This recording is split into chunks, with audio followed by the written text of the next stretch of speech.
So let's talk about the beginnings of colonization. When the Spanish began to colonize the New World, the conversion to the Catholic faith was very, very important. Over time, when the Indian population declined, the Spanish began to import slaves from Africa to take over the land and to manage the cultivation of crops and resources that would benefit the growth of mother country, which in this case, Spain. To conquer the Americas, the Spanish monarchs used their powerful army known as I said before, conquistadores, mostly independent Spanish adventurers.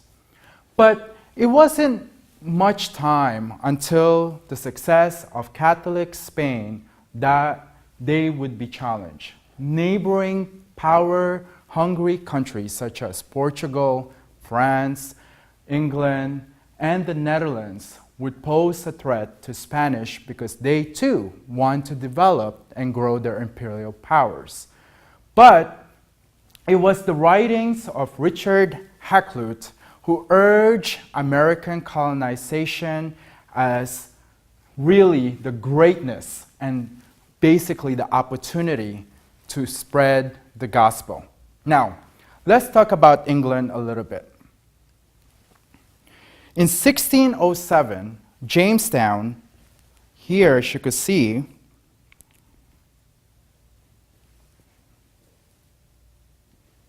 Jamestown, Virginia, was the first established English colony.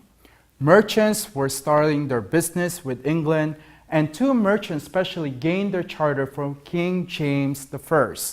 One merchant was in London, and the other one was in Plymouth. They were called the Virginia Company of London and the Virginia Company of Plymouth. Both raised their capital of stocks and handled all English trades with Russia, the Middle East, and even Africa. Now, let's talk about France. Shortly after England returned to the business of colonization, France renewed its interest in the areas of Jacques Cartier visited. The St. Lawrence River was the first French gateway into the interior of North America. In 1606, Samuel de Champlain established a trading post in Quebec, which then later became the New France. Now Holland, also called the Netherlands back then. In 1609, Holland sent an Englishman named Henry Hudson, sound familiar? To explore a possibility of a northwest passage. As a result, Henry Hudson discovered a river, which is now named after him, quote unquote, the Hudson River.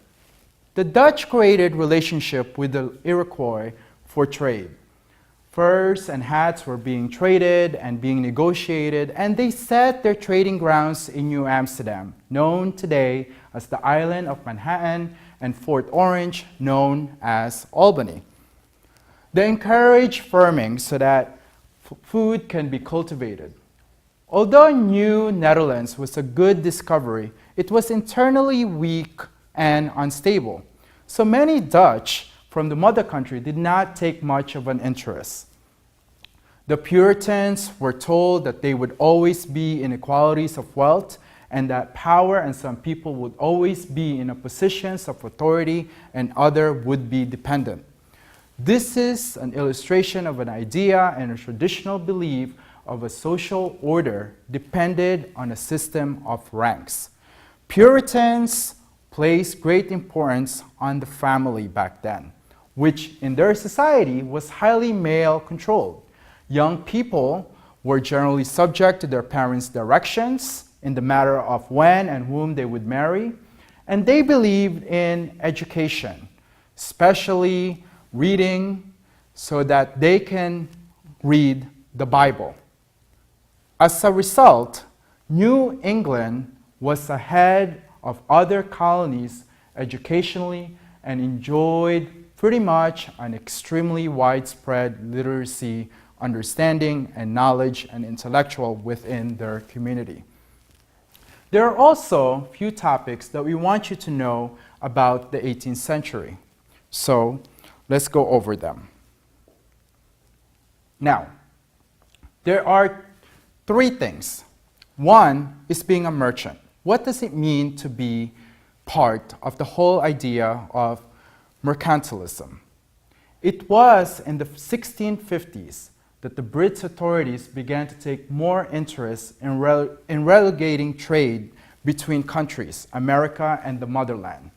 This policy is the concept of mercantilism.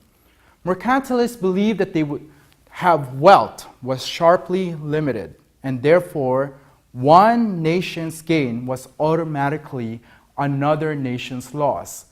The trade system is set up to make a fair and just trade system so that both nations would be strong economically and militarily. There's also the Navigation Act. To make better policies on trade, the Parliament decided that they were going to pass a series of Navigation Acts, 1651, 1660, 1663, and 1673. These acts were to protect England from their rivals such as Holland, but ultimately, these acts would set up England's worldwide commercial system and some of the most important pieces of imperial legislation during the colonial period. Now, the third one, there's also something called the Halfway Covenant. What does this mean? By the mid-1600s, many Puritans were fearing that New England was drifting away from its religious purpose. The children and the grandmother and the grandchildren, grandparents, the first generation were displaying more concern about making money than creating relationship to God or creating a godly community.